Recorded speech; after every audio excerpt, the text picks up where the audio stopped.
Are you looking for more out of your life? Do you need ideas on how to start new businesses and how to move forward in your own personal life? Well, guess what? You have come to the right radio show. At You Can Overcome Anything podcast show, you will learn and hear from many people from all walks of life who are sharing their challenges, their stories, the habits, and the mind shifts they had to overcome to become who they are today. On top, you will get a chance to connect and see how you can overcome anything by networking and learning about your next move through this radio show.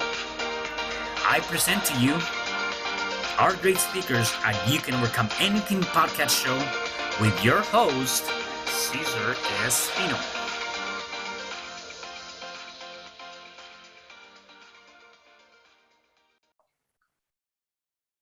Hello there, and welcome back to another episode of You Can Overcome Anything podcast show. It is your host, Cesar Espino, and you can find me at www.CesarRespino.com. Today, I have a special guest. His name is Andrew. Hey, Andrew, how are you, brother? Nice to meet you, Cesar. Glad to be here. I'm excited. Yeah, definitely. I'm excited to have you here too. And before we dive in, I'm just going to give a little bit of an introduction, and then we can get to know you better. Andrew is the co-founder of one of the last year's hottest NFT projects, the Vogu Collective. Outside of the growing Vogu, Andrew has advised NFT projects and Web2 brands to navigate the NFT space. Wow, and that's interesting, right? It's a hot new topic, the NFT and all that stuff. Before we dive into that, though, I want to get to know more about you. What was your upbringing like? Tell me more about your childhood and kind of getting into that journey. Yeah. Okay, that's deep. No, no, it's not. It's not that. So I grew up in New Jersey, right outside of Philly. Middle class, not too high, not too low. Middle class, right? Just no one has an average childhood. Right.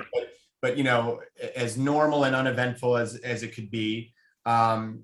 Great family, good support.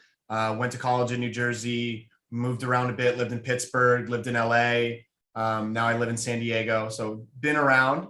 Started my career in like business, doing sales. And I hated it. Sometimes in life you learn what you don't want to do. Right. And that's just as important as knowing what you want to do. And I learned not very quickly, but I learned after many years that I did not want to do sales. That's when I packed it all up, moved to Los Angeles and started working in entertainment. Oh, wow. Yeah. Talking about, just getting to something you didn't really enjoy. Maybe you learned that you didn't like that. Was that something that you wanted to do growing up and kind of had the idea of this is what I want to get myself into? What kind of drove that? Yeah, no, it's like, no one ever, like, it's kind of the thing when you get it, you become an adult and you go like, why didn't anyone talk to us about this stuff? Right. And so going through high school, going through college, no plans. I never had I'm a creative and outgoing person. Right. So I was just like, what can I do that's creative and outgoing? I don't know the answer to that. I didn't know the answer to that when I was 19 or 20. So I went to school for business. I got my degree. I knew I loved tech and IT. So I was like applying to tech things, but I'm not a tech guy. I don't like math. I wasn't a good coder. I have ADHD, like incredibly. So like sitting and staring at code wasn't going to work.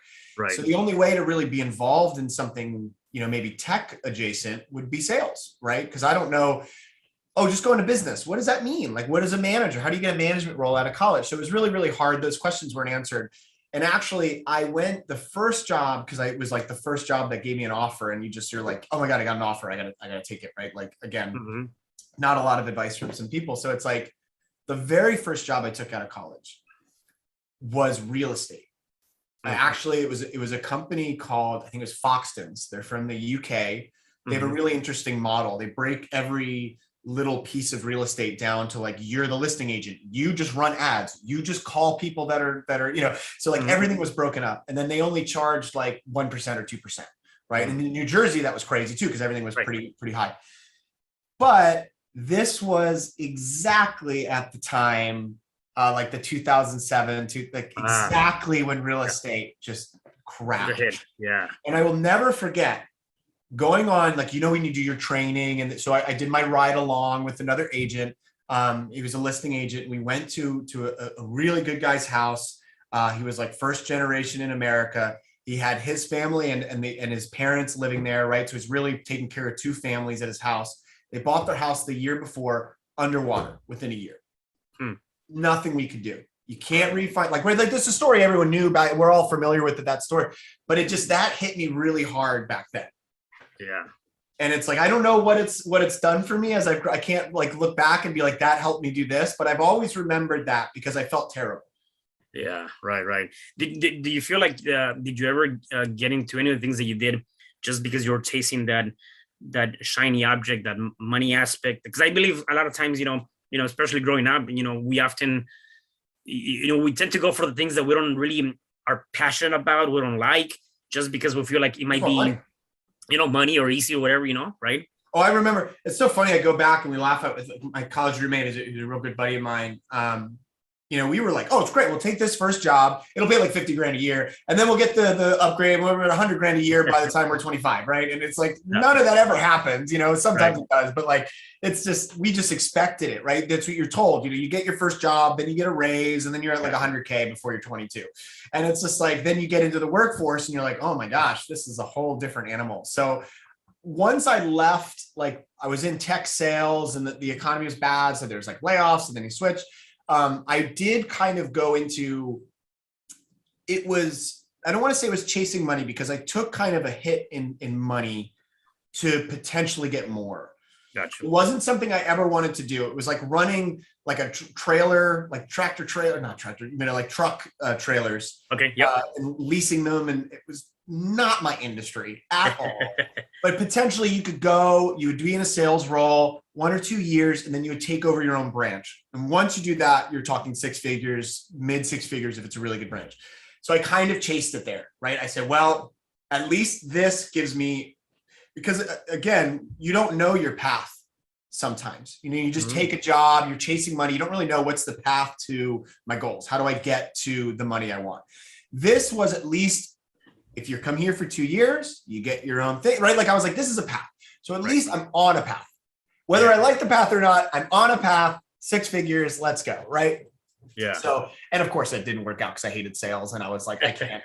And that's when I said, stop chasing the money, go do something I love. Go be broke and do something I love. Yeah. And that's interesting. I often tell people that if you're chasing profits, you're doing it wrong. You should be chasing purpose, and the profits will come, right? Because I oftentimes, and I know for myself too, at one point I did get into specific jobs or I took gigs just because of the profits or the money. And I think, that's good and dandy, to a certain extent, right? You'll see, you get it, whatever, except if there's no real true purpose behind that, or as you mentioned, passion, then sooner or later you're going to break. And sooner or later you're going to realize that this is not the path to take, and we got to be able to make a different, make a change, right? And so, having that said, and when you decided to start, going after your passion, how did that look like? Because I think that's so critical. I mean, as you mentioned, oftentimes we cannot identify that, and I think that once you do that, man, it's not so much about the money. Yes, money is important. Yet at the end of the day, is that passion is going to get you that money. Yep. Yeah, and I think I don't ever want to tell the story with ignoring the support, because I was able to go to LA because I have an uncle that lives there. He's a lawyer. He's got money. So he's like, I've got a room. You want to stay in a bedroom? Come stay in the bedroom. You don't have to pay rent. So I never would have been able to do it without that. And sometimes you hear these stories about like, I went to LA and I struggled, and it's like, you lived in your aunt's guest house, you didn't have to pay rent. You didn't struggle, So that was the only reason I was able to make it happen, right? Was because I had a rent-free living situation. So I knew I could go there. I actually cashed out. I didn't have a lot of savings because I wasn't making a lot of money. It was a bunch of layoffs and all the economy. So I cashed out a 401k, took the hit, and I was like, I'm making this happen. So that funded me there. And I literally land in LA. I move in and I Google, how do you get started in film? I should have researched that before I went, but it makes a better story. I realized it after. I was like, why am I looking this up now? It was just so much about the move and getting out there. Right. I never stopped to think, how do you work out here? right? And so I had to start all over again, but it was really, really fun. And I had a desire to move up quickly and to prove myself. And that went a long way. Like, it's one of those industries, it's not thought of as kind of like a manual labor industry, but like 60% of the work on set, but from behind the scenes, people is carrying things, moving things, placing things, right? So it's like you do a lot of heavy lifting, you do a lot of moving, it's a lot of running, it's a lot of hurry up, hurry up, hurry up. And so the people who are there to work out and and make it work and go forward, they stand out. And so I stood out and I got pretty far. And then it was like, establishing that career, and I loved it. I was like, this is it. And it wasn't, I never knew the position, right? I didn't know where I was going to end up. Everyone in LA, we laugh. It's always like you have a forward slash or a slash next to you. Well, I'm a director, actor, DP, right, gaffer. all of the above. You do so much because you need money, right? So it's like $100 a day here, 200. So you just take whatever you can.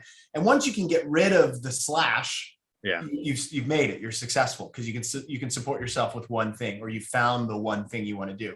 So I never really found, I loved the art department. I did props, but I'm a business person, so I loved production. So I never found like the spot to sit in, but I knew I needed, like at that point, within the first, and I'll get back to it, but the first set I was ever on to the last set, like I knew no matter what I decided to do, I have to be in an environment where there's other creative people and I'm supporting creative people because I like creating things.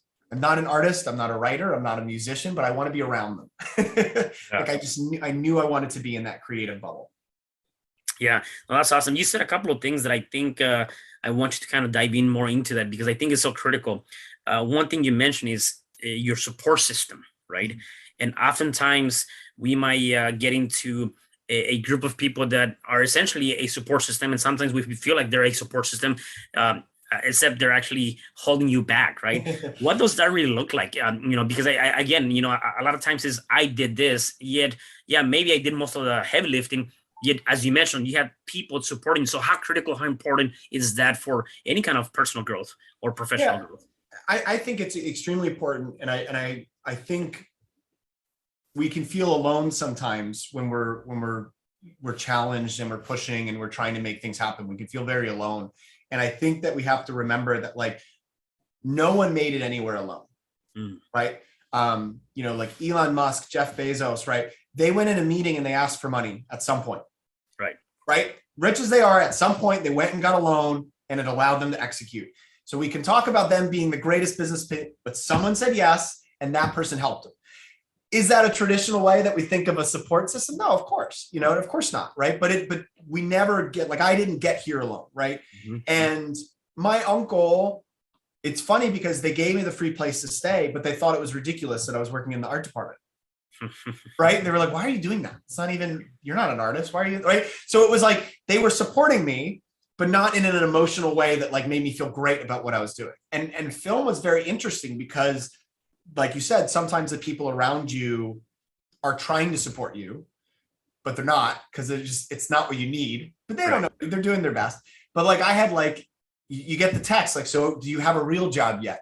Right. And you're like, hey, I worked on a music video last night. Cool. My dad's like, when are you getting a real job? Yeah. Or how much is that paying? Yeah. And it wasn't like, and it's the thing, it's like, you feel great because the people within film are like, dude, no, seriously, you haven't been here a year. To become a prop master on a film, your first year in Hollywood is really, really good. Even if it's non-union, even if you're only getting paid $200 a day. Yeah. It's still really good. But then you're like, yeah, I became prop master. Whoa, how much did you make? $200 a day. Oh, that's not that much. And you're like, well, it's about the title, but so you're going to get more money next time. Maybe not, like, it's very, very hard when you're like in LA and film, everyone kind of exodus recently, but you had 100,000 people every year move there to be in film. Right. And my uncle put it really, really well. And this is why I think it's very important to have a support system that gives you positive reinforcement and tells you to keep going. Because he gave me this disclaimer when I moved there. And I was like, great. And anyone in LA will kind of laugh or appreciate this. And I think anyone from any major world-class city will understand it. He goes, listen, every year, 100,000 people move to LA. the prom kings, the stars of the quarterback, the star quarterback, the coolest people in the school, the funniest person in the school. All their friends, all their family tell them they're great. They're the best thing they've ever seen. They're the best looking person they've ever seen. They're the funniest person they've ever seen. And they all move to LA with that on their shoulder, thinking they're so cool. Then they land and they realize that everyone here was the star quarterback. Everyone here was the prom king and queen. Everyone here is the funniest person, the best looking person. These people all came from that environment. And now you're nobody because you're just in a room with a bunch of other yous and you got to stand out. He's like, if you're ready for that, welcome to LA. Yeah. But you're not the funniest, you're not the smartest, you're not the best looking. Get ready for it and put in the work. And I was like, okay. I thought that was great. And then I was like, I was in LA for 4.5 years, and I was like, man, he was dead on. Yeah. Dead on. Yeah. And I think that goes for a lot of places in life, Yeah, no, and definitely, and that's definitely, it's a good statement, as you said, in many different aspects, right? It definitely is relatable to many different things and things that we face on a day-to-day basis, or in anything that we do for that matter. The other thing you talked about was proving yourself that you can do this. And again, that to me, that's pretty deep, because again, oftentimes we are so easy to talk down to ourselves, or to say, oh, you're stupid, or you're this, or you're that, or whatever, right? Like, we really discourage our own selves, not even our friends or family. Sometimes we do it to ourselves, right? And so it's being able to prove yourself to yourself that you can do it, whatever that is. So tell me about that, because obviously I think that comes down to really having not only a means of coming to terms with yourself, it's really realizing that and recognizing that it's time for something different. It's time for something new. I got to prove myself to do something bigger and greater. Yeah. And I think it is certainly, if we talk about like personal challenges, that's probably one of my greatest personal challenges. Is I'm very, very, very critical person to a fault. My wife will tell you. So, so it's like, I'm very, very self-critical, and I reflect that on other people. And it's like, the day after we sold out our collection, within minutes, right? I was unhappy with how he handled things. We just top 3 project in the world for NFTs, sold out in 10 minutes, and it's like, and I'm like, I didn't do enough. I should have done better. Like, I'm instantly like in this mode where it's like, I need to be better. I need to be better. I need to be better. And this is, again, that outside support system, having someone like my wife, having people that are in here that are like, dude, reality, look at it. This is great. Because sometimes we just need another perspective. Like, sometimes we do need help to look at things from another perspective. And I'm learning, I'm in my late 30s, so we're learning our entire lives. You think I'd have learned by now, but it's just not that easy to get rid of some of our personality traits. So I'm still learning, every day, every week to be better at not being so critical, and not being so, because sometimes it comes off as negative, right? Like, oh, we got, 500 people to sign up on the wait list for this new project. And I'll be like, I really expected 1,000. We really, and it's like, can you just be excited? Right? Like, that's what I have to tell myself sometimes. Just be excited. Like, look at it, like, find the wins, right? Find the wins and think about them. And that's what I'm learning myself to do. Because it's really important. If you see especially I see in the NFT space and in business in general, the overly positive and charismatic people who can turn the biggest loss in the world to like a positive thing. Like, I envy that, right? When they're like, wow, we sold out. They talk about it like it's the greatest thing that ever happened. And in your head, you're kind of like, that's not that great, but they just sell it. And it makes you believe it. And I was like, I wish I could do that to myself, because that's certainly one of the things I can't do. Yeah, no, definitely. So let's talk about the NFT. Like, how did you get into that space? Where did the idea come from, and creating Vogu and all that stuff?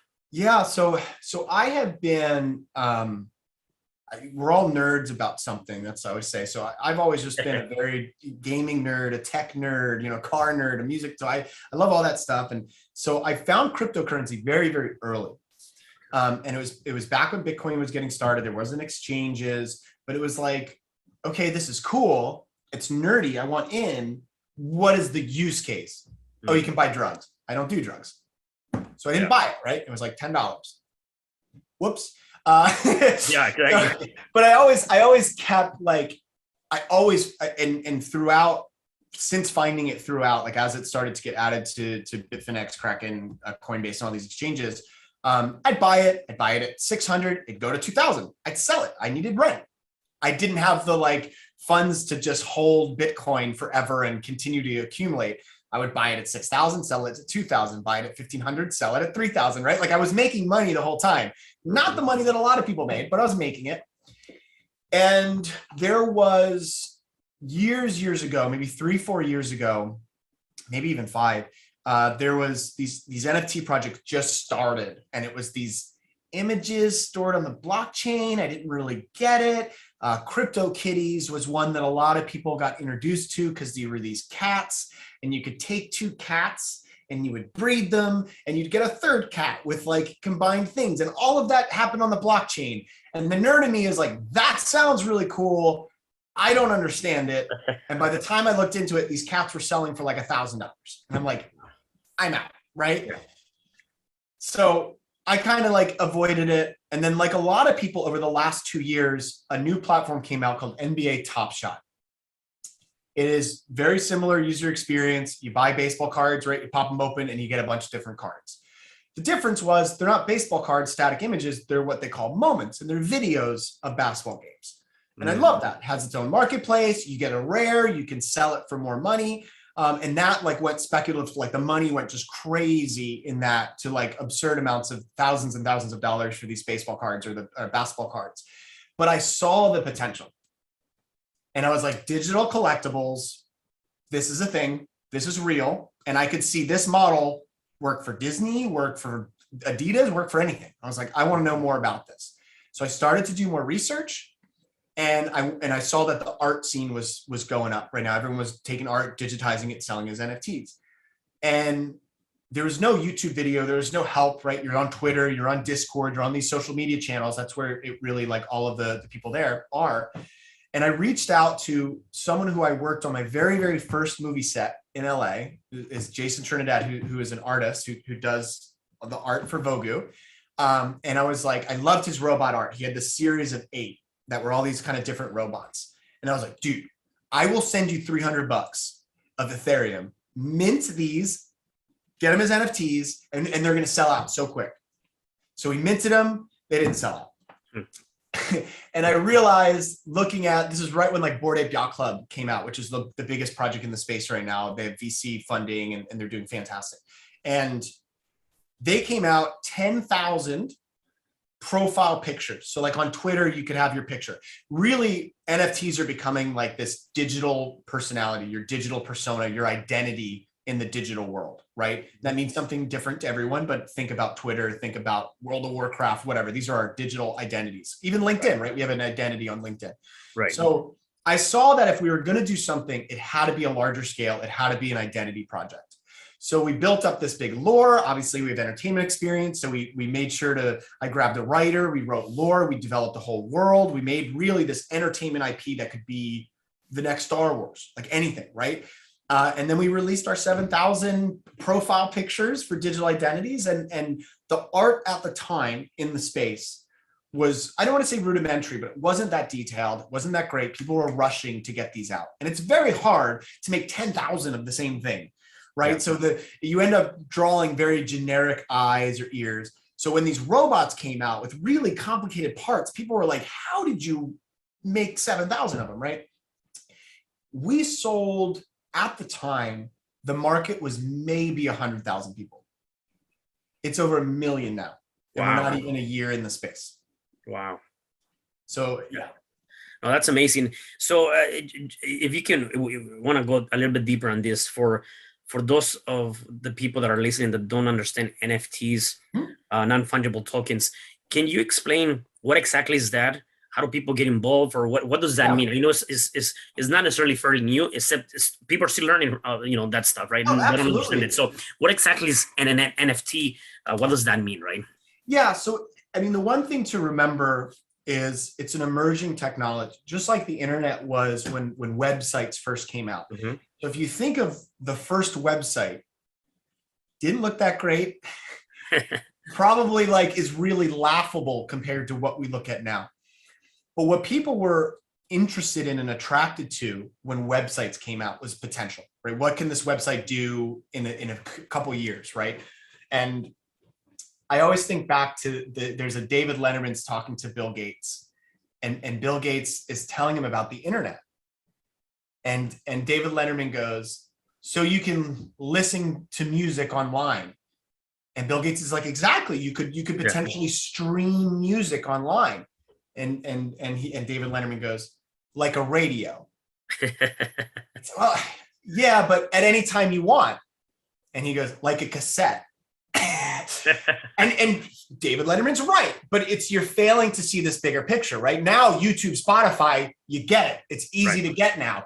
Back then, it was hard. People like, that doesn't make any sense. It's hard to understand. So keep that in your mind when you think of NFTs as just these pictures that exist, because right now we're using them as these digital identities. And I think that, again, people are overlooking how important that is. We've been stuck at home for the last 3 years, and our lives have existed on Zoom calls and Google meetings.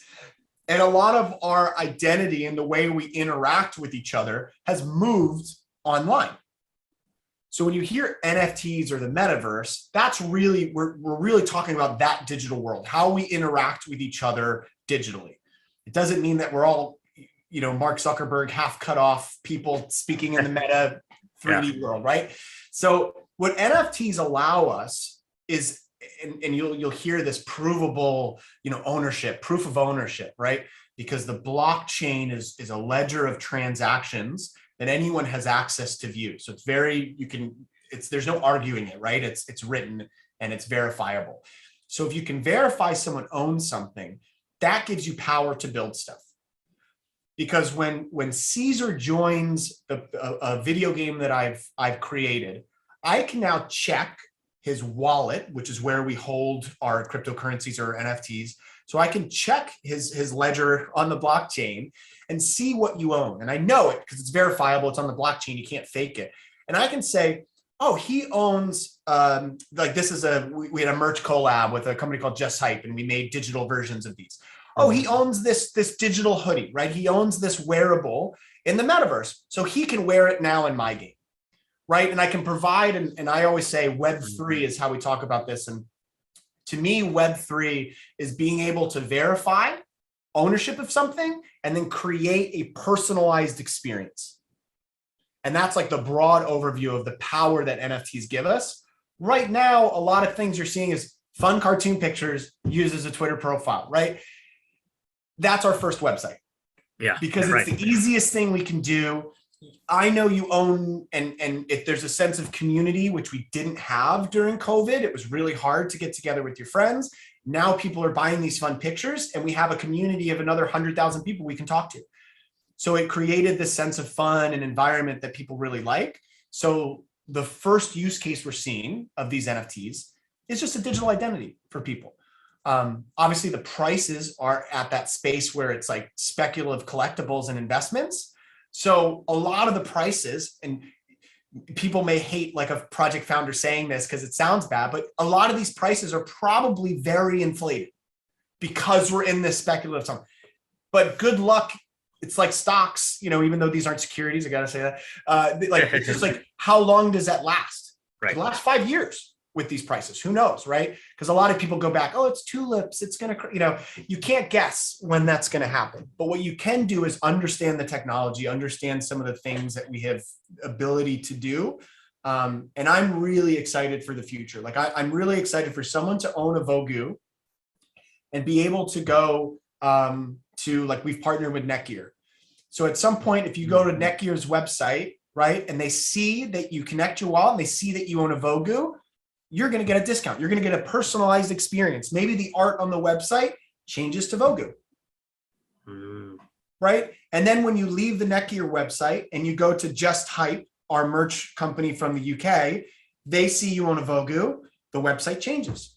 So now you can take this personality and this identity all throughout the web. So that's, to me, that's Web3. That's the power that I see of NFTs. And then on the simple, it's a new medium for artists. Yeah. It could be as simple as like that's to me, it could be as simple as that because there's some power when you buy a painting from a top artist. I'm talking top artist, right? It's cool. Thank you. Go hang it in your house. You probably never talk to that artist ever again. A lot of big time collectors know them and you'll have, phone calls and stuff, but like generally you don't have access to that artist. And that artist is probably wouldn't be able to find the 5 people that bought their last paintings. Like it'd be really hard. Let me track them down. Let me call Sotheby's. Let me call Christie's to see if they have their contact. Well, they won't give it to me. Like it's really hard to keep a community as an artist if you're doing big time sales like that. With an NFT, I've got the addresses of all the wallets. I've created a Twitter, I've created a Discord, whatever. And if I ever want to get a hold of them or I want to give them something for free, it's very, very easy. And now there's this like different way that we can interact with each other. So just on the art side, I think it's a really interesting medium. And I think like the more and more we see artists push that medium, the more people are going to go, oh, this is kind of cool. Did you see Tom Sachs, who's a big time artist? Mm-hmm. He did one where he sold pieces of a rocket. You got a random piece and there's 3 parts of the rocket. If you collected all 3, it would actually build the rocket. You would submit it. They would build the rocket physically. They would launch it to space and then send it to you. Wow. What is that, right? Yeah. He couldn't do that in a gallery. Yeah. Right? Like there's no other medium in the world that let him do that the way he did. So that is another thing I'm excited for. Wow, no, that's amazing. So essentially, there's two roles that you can play on the NFT space. One as a kind of like a consumer, you're buying whatever, or someone like a creator, right? Yes. And people that want to get involved, how do they get involved? They have to buy tokens. They have to, just maybe. Right. And that's what I say this a lot to other founders and people I talk to. So what the space needs, the NFT space, what the industry needs right now is education. We really need to educate people because there's this barrier. It's overwhelming. When you go to an exchange like an eBay, which is like an OpenSea or a LooksRare or Coinbase, you're just flooded with cartoon pictures. And they're not shoes that you can be like, yeah, I like that shoe. I know what the shoe does. I know what to do with the shoe. It's a picture of a robot. What does that mean? What does this get me, right? We're, as the Project Vogu, we've got our website, we've got our Twitter, we are explaining it. But if you're on the marketplace and you see this picture of a robot for the first time, it's very hard to understand what that does. And if you've even gotten that far to get to an OpenSea or a LooksRare, you've probably got further than most people. Yeah. So we're so focused in the space as a project on exposure, because that's what we need to survive, right? We're trying to get exposure so people buy our product. What the space needs is education, but education doesn't really turn over to sales. So none of the projects are working on education because we're so busy trying to get sales, but we need education. So it's really, really tough. And I think as it is right now, the best way to get involved is to find Twitter. And it's like, normally you'd avoid most people would avoid influencers, right? So there are some very positive NFT influencers, just like there are negative NFT influencers. But most of this industry exists on Twitter and a program called Discord. And Discord's kind of like a Slack, Telegram group that's got a little bit more capabilities, but it's really easy for us as a project to deliver information. And there's voice channels and text channels. And that's where a lot of it happens. And I tell, because I get approached obviously by a lot of artists that are like, how do I make an NFT? Because again, if you put a pair of shoes up on eBay, they're probably going to get lost. Like if you don't do it the right way. Same thing. If you put up art in your house, it's probably not going to sell. You need to be in the right spot. So I always tell people to get involved, find the art, find the projects, find the communities within Twitter, Discord, OpenSea. Unfortunately, it's a lot of what they'll say DYOR, do your own research. You'll hear that a lot from people in finance or crypto. It's a lot of that at first. You go in, you identify communities that you like, that you want to be a part of. You don't have to buy, just listen. See what they do, see how they interact with each other, right? And learn from the industry. Because right now, that's really the only way that you're going to catch up. And it gets even more confusing when you realize that this is the Ethereum blockchain, this is the Solana blockchain, this is Magic, and each one of them is it's complete different industry with different influencers and different projects. Wow. So it's really overwhelming right now. And that's why I'm kind of like, I always tell people, buy what you like, because then you won't care about the investment of it or if it goes up or down. Just buy something you like. You'll be happy if it goes to 0 or if it goes to 1,000. Doesn't matter. Buy what you like. Or don't buy anything. Just find some people on Twitter, follow, and trust me, Twitter algorithm, if you like something about NFTs, you will be flooded with people talking about NFTs. It's how like Twitter works. So just start liking and following people. You'll be introduced soon. Yeah, no, definitely. That's awesome. So if people want to find out more about Vogu and the stuff you're doing, where can they find that information? Yeah, so we have our website, thevogu.io, VOGU. And then our Twitter is _VOGU, or you can just search for us. We're there. You'll see our circle logo kind of identifies us everywhere. We carry that everywhere. And then, if you're really into it, join our Discord, follow our Twitter, and just keep a watch. You don't have to jump in. You don't have to buy. It's kind of a fun community to just kind of watch and see, because the space is growing exponentially. So it changes every 2 weeks. Yeah, definitely. I know you talked about, you definitely see a good future ahead of you. What are some of the next major things that you see happening with Vogu? Yeah, so we just announced something a little bit different, but we're actually working with some artists out of Miami. And we're going to do this like identity and very specific city project called Vogu Miami. So all the art, all the aesthetics are going to be very Miami, neon lights, right? Palm trees. And then the artists, Vic Garcia, Jared Rock, and Maya Diodati are all based out of Miami. They all have great followings. Vic Garcia has a clothing line, does these amazing murals. All of them are worn by celebrities, athletes, like they've got their following, and we're helping them come into the NFT space. And with that, we're trying to provide, and this is a word you'll hear a lot in NFTs, utility. It's one of the only arts where people say, what do I get with it, right?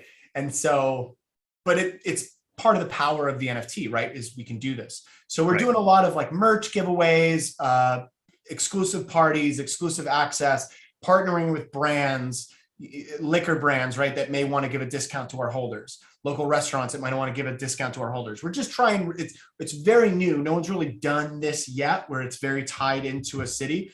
So we're going to learn as we go, but we're really excited because the community that we're bringing with Jared, Vic, and Maya are non-NFT native people. So it's really exciting to get their community involved and see where it goes. And people are really excited. So that's really, really fun. And then we have another project down the line, which is Chibi Vogu, which in it's Japanese, it's kind of like cutifying and smallifying something. So you take our robots, you shrink it, and you make it like this cute little cartoon.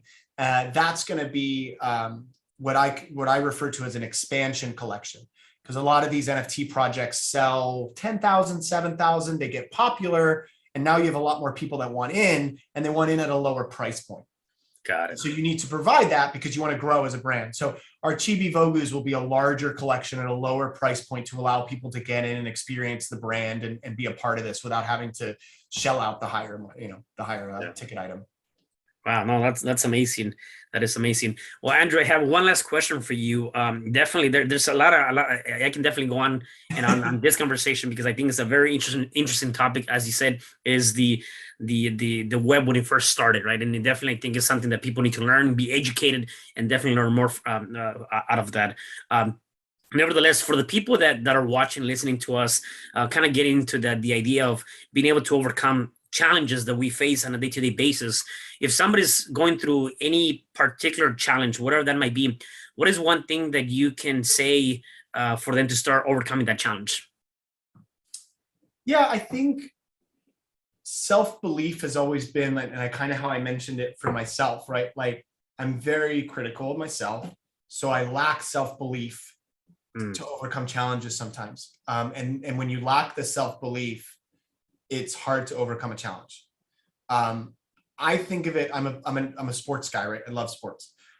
And the best athletes in the world are the most arrogant, full of themselves people you've ever met, right? But that's because, like, if you're a boxer and if you step into the ring and you think you're going to lose, you're going to lose. Mm. So you can't step into the ring thinking you're going to lose.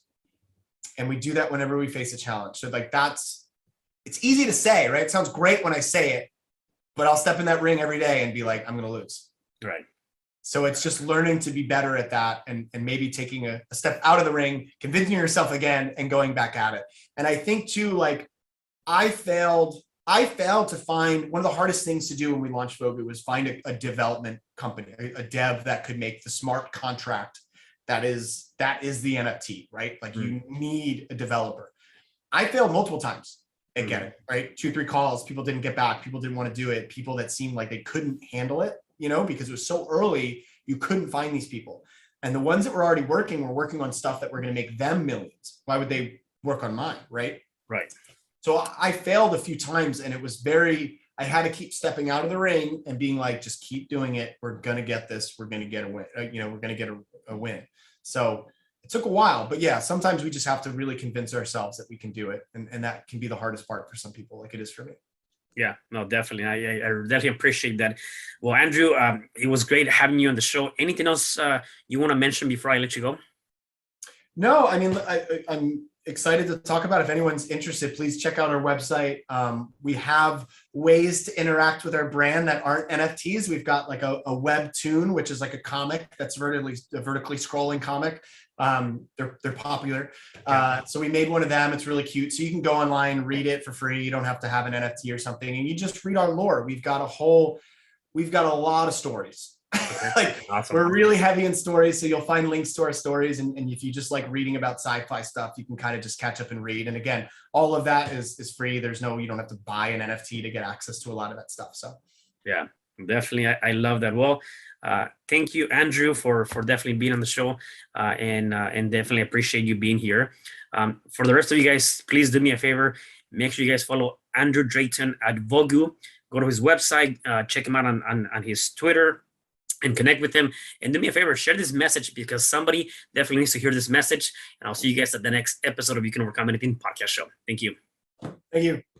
Hi, I'm Cesar Espino, real estate investor, business coach, and consultant, and author of the book, You Can Overcome Anything, Even When the World Says No. My number is 424-501-6046. In my book, I talk about making the necessary changes to shift your mind for prosperity and certainty. Pick up your copy at Amazon. I also love helping families with their real estate and can purchase your house fast and all cash. Follow me on Instagram, Facebook, and LinkedIn. My number is 424-501-6046. Thank you for having me today. I am so glad you've tuned into this podcast. You can find me at your favorite podcast platform where you can like, subscribe, comment, and share. And to learn more about myself, my services, you can find me at www.CesarRespino.com, or you can also find me at your social media. Thanks for joining me, and I am looking forward to having you at the next episode. And know you truly can overcome anything.